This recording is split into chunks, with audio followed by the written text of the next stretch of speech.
Today's जी के programme में आपका स्वागत है। सबसे पहले अभ्यास प्रश्न देखते हैं। प्रसार भारती ने भारतीय कृषि में प्रौद्योगिकी और नवाचारों को प्रसारित करने के लिए किसके साथ समझौता ज्ञापन पर हस्ताक्षर किए हैं? इरडा, इफ्को, नाबार्ड या फिर सिडबी? सही जवाब है इसका ऑप्शन बी, इफ्को। प्रसार भारती ने भारतीय कृषि में प्रौद्योगिकी और नवाचारों को प्रसारित करने के लिए इफ्को के साथ एक समझौता ज्ञापन पर हस्ताक्षर किए हैं। इस समझौते के अनुसार डीडी किसान किसानों के लाभ के लिए 30 मिनट की कार्यक्रम श्रृंखला के जरिए कृषि क्षेत्र में अपनाई जा रही विभिन्न नई तकनीकों को आसान भाषा में प्रसारित करेगा। किसानों को आत्मनिर्भर बनाने के लिए यह जरूरी है कि इन नई कृषि तकनीकों और उनके कार्यान्वयन के विषय में किसानों को समझाया जाए। इन कार्यक्रमों को डिजिटल माध्यम से भी प्रसारित किया जाएगा ताकि युवा किसान इस पहल से लाभान्वित हो सकें। तो इस तरह इस प्रश्न का सही जवाब है ऑप्शन बी। हमारे वीडियो अंग्रेजी में देखने के लिए फॉलो करें हमारा ही दूसरा YouTube channel Drishti IAS English. आइए आज के सेशन का पहला सवाल लेते हैं। Poverty and shared prosperity 2020 report किसके द्वारा जारी की गई है? IMF, world bank group, WHO या फिर UNDP? सही जवाब है इसका option B, world bank group. Poverty and shared prosperity 2020 report world bank group द्वारा जारी की गई है। रिपोर्ट के मुताबिक वर्ष 2020 में महामारी के परिणाम स्वरूप लगभग 88 से 115 मिलियन लोग फिर से अत्यधिक गरीबी की स्थिति में आ सकते हैं। वर्ष 2021 में इस आंकड़े में लगभग 23 से 35 मिलियन की अतिरिक्त बढ़ोतरी होने की संभावना है। यह रिपोर्ट श्रृंखला वैश्विक गरीबी और साझा समृद्धि के रुझानों पर नवीनतम और सबसे सटीक वैश्विक अनुमान मुहैया कराती है। तो इस तरह इस प्रश्न का सही जवाब है ऑप्शन बी।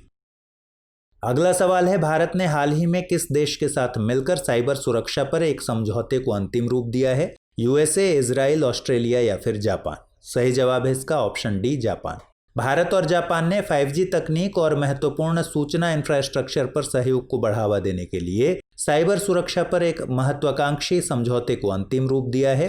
प्रस्तावित साइबर सुरक्षा समझौता क्षमता निर्माण और अनुसंधान व विकास में सहयोग को बढ़ावा देगा। इसके अलावा यह समझौता 5G, इंटरनेट ऑफ थिंग्स और कृत्रिम बुद्धिमत्ता यानी AI में सुरक्षा और लचीलापन प्रदान करेगा। तो इस तरह इस प्रश्न का सही जवाब है ऑप्शन डी।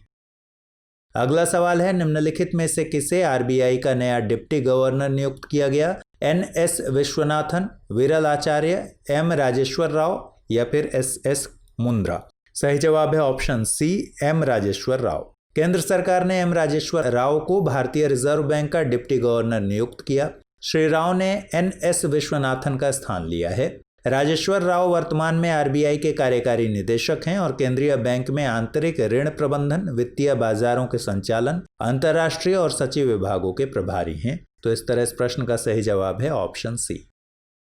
अगला सवाल है, किस देश ने हाल ही में हाइपरसोनिक सरकॉन मिसाइल का सफलतापूर्वक परीक्षण किया है? ऑप्शंस हैं चीन, उत्तर कोरिया, पाकिस्तान या फिर रूस? सही जवाब है ऑप्शन डी, रूस। रूस ने हाल ही में हाइपरसोनिक सरकॉन मिसाइल का सफलतापूर्वक परीक्षण किया। यह एक नई hypersonic anti ship cruise missile है जिसे व्हाइट सी में एडमिरल गोर्शकोव युद्धक जहाज से दागा गया। रूसी सैन्य अधिकारी के मुताबिक इस मिसाइल ने बेरेंट्स सी में 450 किलोमीटर दूर अपने लक्ष्य को मार गिराया। यह मिसाइल ध्वनि की गति से लगभग 8 गुना तेज यानी मैक 8 की गति तक पहुंचने में सक्षम है। तो इस तरह इस प्रश्न का सही जवाब है ऑप्शन डी। अगला सवाल है, भारतीय वायुसेना दिवस कब मनाया जाता है? 7 अक्टूबर, 8 अक्टूबर, 9 अक्टूबर या फिर 10 अक्टूबर? सही जवाब है ऑप्शन बी, 8 अक्टूबर। भारतीय वायुसेना दिवस 8 अक्टूबर को मनाया जाता है। इस बार 88वां वायुसेना दिवस मनाया गया। इस दिन को वायुसेना के मुख्य कार्यक्रम के रूप में चिन्हित किया गया है। इसमें देश भर के भारतीय वायुसेना प्रतिष्ठानों में होने वाले कार्यक्रमों के साथ हिंडन एयरफोर्स बेस पर परेड और फ्लाई पास्ट शामिल हैं। यह दिवस 1932 में भारत में वायुसेना को आधिकारिक तौर पर यूके की रॉयल एयरफोर्स के सहायक बल के रूप में शामिल किए जाने की याद में मनाया जाता है। तो इस तरह इस प्रश्न का सही जवाब है ऑप्शन बी। अगला सवाल है, संक्रामक रोगों और उनके लिए उत्तरदायी सूक्ष्म जीवों के संदर्भ में निम्नलिखित में से कौन सा युग्म सही नहीं है? प्लेग, येर्सिनिया पेस्टिस, क्षय रोग, माइकोबैक्टीरियम ट्यूबरकुलोसिस, कालाजार, माइकोबैक्टीरियम लेप्री, हैजा, विब्रियो कॉलेरी? सही जवाब है ऑप्शन सी। ऐसे कई रोग हैं जिनके लिए कोई ना कोई सूक्ष्म जीव जिम्मेदार रहता है, प्लेग दरअसल एक बैक्टीरिया जनित रोग है। इसके लिए जो बैक्टीरिया जिम्मेदार है उसका नाम है येरसिनिया पेस्टिस। क्षय रोग, तपेदिक, टीबी सबसे पुराने ज्ञात मानव रोगों में से एक है। टीबी दरअसल माइकोबैक्टीरियम ट्यूबरकुलोसिस नामक बैक्टीरिया के कारण होता है और यह फेफड़ों को सबसे ज्यादा प्रभावित करता है। कालाजार प्रोटोजोआ जनित रोग है।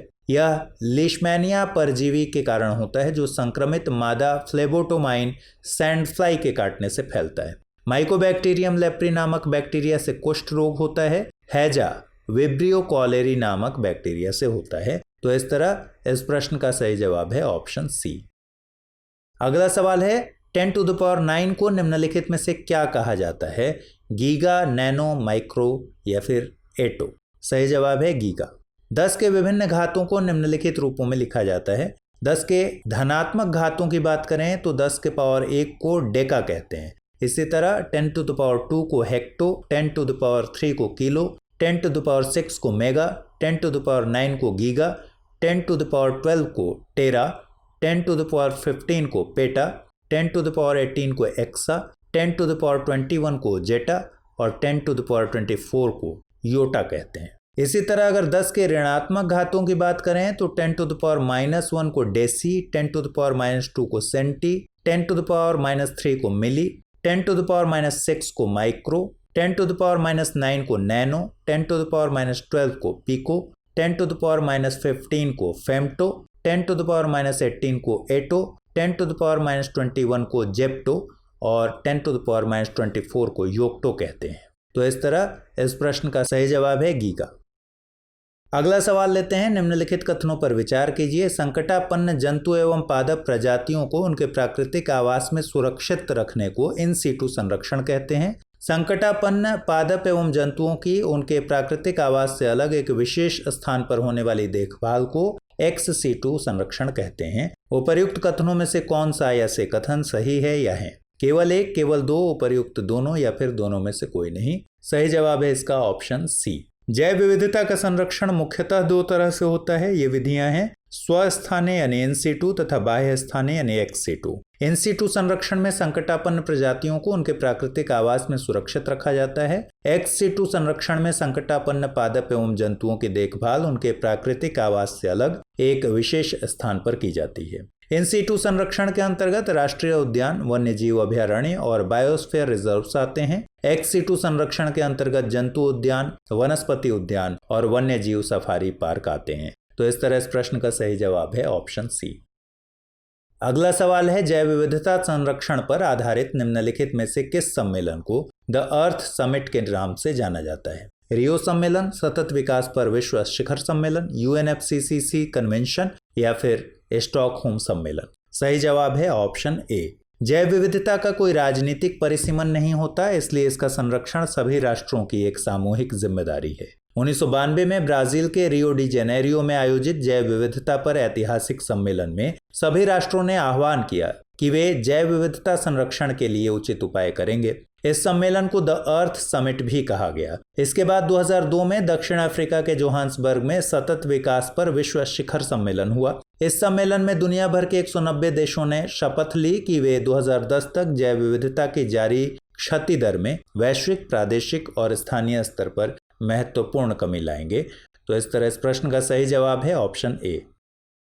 अगला सवाल है निम्नलिखित में से किस प्रकार के वनों को पृथ्वी का फेफड़ा कहा जाता है? Sundarban forest, Dentry forest, Congo rain forest, Amazon rain forest? सही जवाब है ऑप्शन डी। जैव विविधता में होने वाली क्षति के कई कारण हैं, जैसे आवासीय क्षति और विखंडन, अतिदोहन, विदेशी प्रजातियों का आक्रमण, सह विलुप्तता। आवासीय क्षति और विखंडन जंतु एवं पौधों के विलुप्तीकरण का एक अहम कारण है। इसका सबसे अच्छा उदाहरण उष्णकटिबंधीय वर्षा वनों का दिनों दिन कम होना है। मौजूदा वक्त में ये वर्षा वन काफी तेजी से नष्ट हो रहे हैं, जैसा कि हम अमेजन के वर्षा वनों में होने वाली क्षति को देख सकते हैं। इन विशाल अमेजन वर्षा वनों को पृथ्वी का फेफड़ा भी कहा जाता है। इन जंगलों में पेड़ पौधों तथा जीवों की लगभग करोड़ों प्रजातियां निवास करती हैं। तो इस तरह इस प्रश्न का सही जवाब है ऑप्शन डी। आइए अब अभ्यास प्रश्न देखते हैं। वर्ष 2020 के लिए रसायन विज्ञान का नोबेल पुरस्कार किस खोज के लिए प्रदान किया गया है? कार्बन डेटिंग के लिए, नई तकनीक की खोज के लिए, जीनोम एडिटिंग से जुड़ी एक विधि के विकास के लिए, हीलियम के नाभिक से जुड़ी नई जानकारी के लिए या फिर उपरोक्त में से कोई नहीं। तो इस प्रश्न का सही जवाब कमेंट बॉक्स में दीजिए। अगले एपिसोड में फिर मिलेंगे, तब तक के लिए ख्याल रखिए। Good bye.